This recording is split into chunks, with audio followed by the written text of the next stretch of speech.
اللہ مومنوں کے دلوں کو صحیح اور پکی بات سے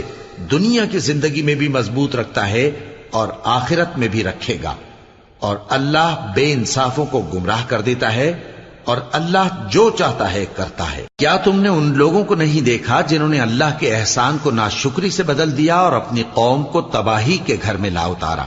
یعنی دوزخ میں، کہ سب ناشکرے اس میں داخل ہوں گے اور وہ برا ٹھکانہ ہے۔ اور ان لوگوں نے اللہ کے شریک مقرر کیے کہ لوگوں کو اس کے رستے سے گمراہ کریں۔ کہہ دو کہ چند روز فائدے اٹھا لو، آخر کار تم کو دوزخ کی طرف لوٹ کر جانا ہے۔ اے پیغمبر،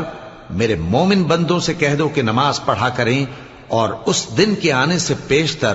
جس میں نہ اعمال کا سودا ہوگا اور نہ دوستی کام آئے گی، ہمارے دیے ہوئے مال میں سے پوشیدہ اور علانیہ خرچ کرتے رہیں۔ اللہ ہی تو ہے جس نے آسمانوں اور زمین